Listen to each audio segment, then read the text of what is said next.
Hi guys, it's Spiritually Mommy.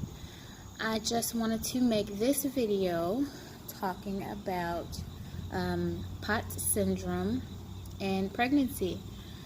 POTS, P-O-T-S, stands for Postural Orthostatic Tachycardia syndrome, for anyone that is wondering.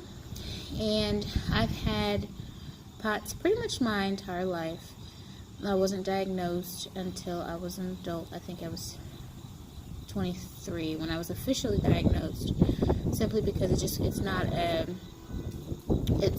a well-known condition in the medical community, or at least it wasn't then. It's becoming more and more understood.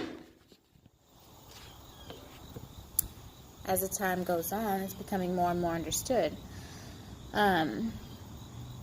But basically what POTS is, for me anyhow, when I stand up, the blood vessels in my legs, when a normal person stands up, someone without POTS, when you stand up, the blood vessels in your legs are supposed to contract or, tighten up. I love the sound of nature, so hopefully that doesn't bother you. I'm sitting outside. The blood vessels in my legs are supposed to tighten up to, get the blood circulating back up. It's supposed to constrict like that. What happens with me is when I stand, my blood vessels dilate. And so they open up. So when I'm standing, all of the blood that's circulating throughout my body, my heart's pumping the blood, and all the blood is just falling to my legs because my blood vessels are opening up, and that makes the blood drop. So with that happening, it causes my blood pressure to fall. Everyone with POTS doesn't have a drop in blood pressure. Sometimes people have high blood pressure with POTS. Sometimes people have no change in their blood pressure at all. But for me personally, my blood pressure drops and my heart has to beat quite a bit faster to try to circulate the blood back upward, and it has to try to circulate the blood back to my brain, and if it doesn't happen fast enough, then I'll start experiencing symptoms like lightheadedness and dizziness, nausea, brain fog. I'll pass out after so long if I continue to stay upright. So, it's best for me to kind of get down, lay down, elevate my legs to try to, get that blood circulating back up to my brain. And it sounds ridiculous. Pretty much every time I stand up, that's what I go through. And my heart rate can get up to, numbers from 130 beats per minute to 180 beats per minute. Just kind of depending on how hydrated I am, a lot of different factors. If it's too hot, if it's too cold, if I'm not feeling well, just a lot of different, factors. Early in the morning after I've slept for so many hours and hadn't had anything to drink. There's no cure for POTS, but I've had it for so long and I've been diagnosed for so long, and I've definitely learned with trial and error. My husband and I, it's been a journey trying to learn it and understand it. So, I can live my life. It took a long time for me to understand my limits and learn to live a happy life with it, because it can be extremely debilitating, and it was. So, in my previous video, I talked about infusing at home. I have to infuse with saline at home a couple times a week or every day, in a week, just kind of depending, especially during pregnancy. So that's kind of a rundown on what POTS syndrome is, and a lot of people actually don't even know that I have it. I don't disclose that information. I'm not, I don't like for people to give me the, oh, I'm so sorry face. But, being pregnant, a lot of people look at me, the people that do know a little bit about it, but they're not, very educated about it. One of the biggest questions is, Is it safe for you to be pregnant with POTS? It is completely safe for me to be pregnant with POTS. Of course, I was cleared by all of my doctors. It's not a fatal condition by any means. Some people that get pregnant with POTS actually feel much better during pregnancy. Luckily, I'm one of those people. That's not a reason to get pregnant. You never know, but because of the increase in blood volume, I have a little bit more to work with. So being pregnant has actually helped my POTS quite a bit. And I hope that continues, because I've been pretty spoiled for the past 9 months. So hopefully that continues on afterwards. But pregnancy, I think, I had my own separate issues with pregnancy.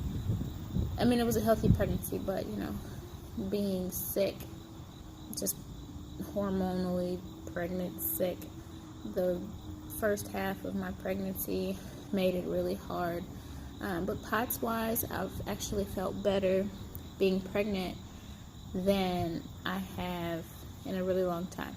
And a lot of that is because I have, I took the time to understand my condition before we decided to get pregnant again. So I was already under doctor's care. I was already getting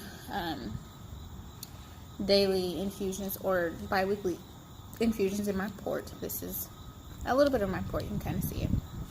It's surgically placed, and then I just get my needle changed once a week. So I was already taking steps to make sure that I was in the best position necessary to get pregnant. So I was hydrating at home. That is one of the worst things you can do with POTS. It's one of the worst things you can do, period, in life. It's allow your body to dehydrate. Not giving your body enough water is one of the worst things you can do. But especially when you have POTS, because you're technically running all the time. Every time you get up, your heart rate shoots through the roof. So it's like you're running all the time. And I don't really sweat, but, it's very, very easy for a person with POTS to become dehydrated. So having my fluids already, and that I had extreme, it's not morning sickness, it's called hyperemesis gravidarum, which I'll talk about in another video.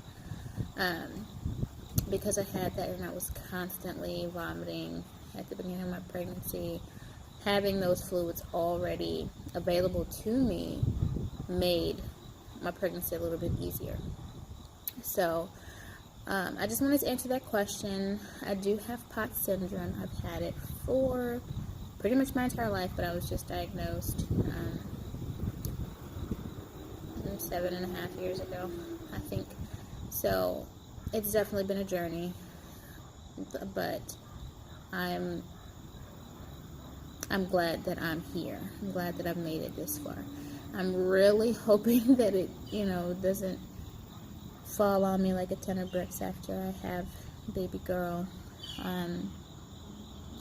But I'm going to think positively about that, and I don't want to attract the negative. So we'll leave it there. But if you have any questions about POTS, if you have POTS, if you know somebody that has POTS, let me know in the comments. I hate to hear that people have POTS, but sometimes it just, feels a little less lonely when, you're not the only one going through it. I will say, because I do like to spread this information, I was diagnosed unofficially with POTS by a woman in Walmart that just so happened to be listening to my conversation to my mother. That was, I was complaining about the symptoms that I was having, but no one could figure out what it was. So what she told me to do was get a pulse oximeter, like the things they put on your finger at the doctor's office to check your heart rate and your oxygen. And lie flat, get comfortable, just lie there for a minute, completely at rest. Check your heart rate, lying down, and then sit up. Put your feet down, sit up, check your heart rate again, and then stand up and check your heart rate again. if your heart rate jumps 30 beats per minute from lying down to standing up, then you could potentially have POTS. It's one of the as part of the criteria for it. Or if it jumps to 120 beats per minute, just at rest, like from lying to standing up. That's something to bring up to your doctor, because that shouldn't happen. Of course, being dehydrated and things like that can increase your heart rate, but it shouldn't really jump like that. Like, my numbers would jump from 60 lying down to 150 standing up, and I haven't even walked yet, So I just want to throw that in there. I am technically 37 weeks tomorrow, 37 weeks pregnant. But I just kind of wanted to touch on my port. I have a portacath in my chest, and I infuse. So you'll probably hear more videos of me talking about me infusing at home, and I didn't want you guys to just be confused on, like, what is she talking about? So I just wanted to, put that out there.